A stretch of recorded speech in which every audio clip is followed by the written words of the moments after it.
Well, that they are, and they're also the two largest employers here in Mcbee. The county water utility filed this lawsuit accusing Marmac Wire and McLeod Farms of putting those cancer-causing materials in the water supply here. The water company wants both to pay the price tag, $450 million.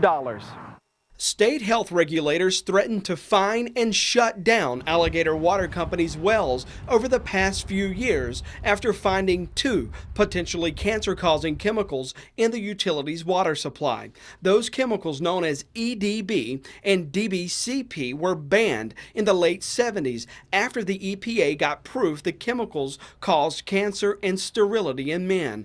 Now it's showing up in the water supply around Mcbee. They got above the levels that DHEC allows, and so we had to start paying for filtering out those chemicals. The price tag, more than $15 million to install these carbon filters. The utility had to shut some wells down. Alligator Water also built this 2 million gallon holding tank to store their clean water. All costs they've passed along to customers. Water rates in Chesterfield County are up 50% in just the past few years to help pay for the filter systems. We've had to borrow money from the United States Department of Agriculture to put some of these projects in that were designed to filter these chemicals out, and at a great cost, and so we have to pay those loans back. That's when Alligator Water called in help to figure out who or what's poisoning their water supplies. This 2007 map shows DHEC tested 68 public and private wells around Mcbee.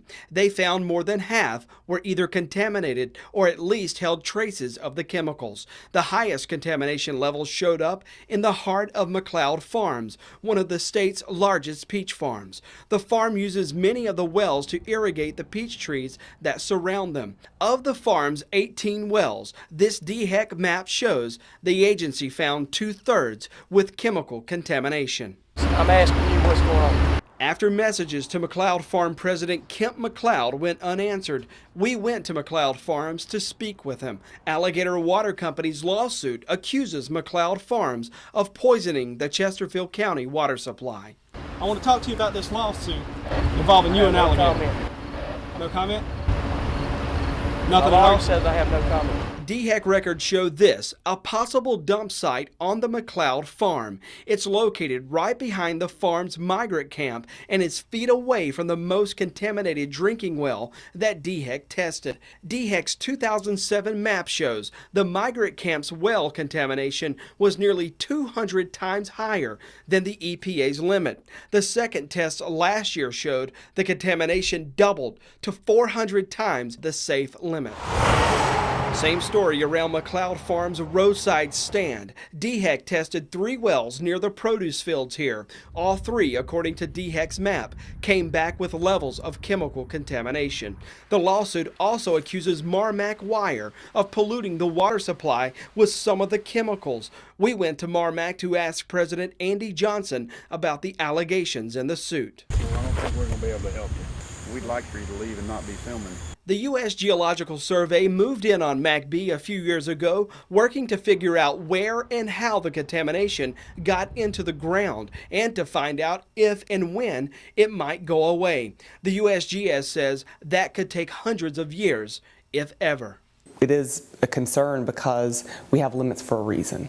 And when they exceed limits, then that is the red flag that, hey, this is a problem, and we need to look at this. Amy Armstrong's South Carolina Environmental Law Projects won dozens of pollution cases against accused polluters across the state. She says the levels showing up in public and private wells around Mcbee pose a threat to anyone using well water. It looks like from the evidence that it's been about 30 years that they've been in the environment, and they still are there today. They're persistent. They don't just go away, and that's a cause for concern. Well, the water company wants McLeod Farms and Marmac Wire to hand over $450 million. The water company says that money would go to pay back loans the water company had to take out to pay for the filtering systems here. The USGS is expected to finish up its study here in Chesterfield County. That's coming this spring. The study should tell us where the contamination went in, how long it's been in the groundwater, and how long it could take to push it out. In Mcbee for the Raycom News Network, I'm Jody Barr.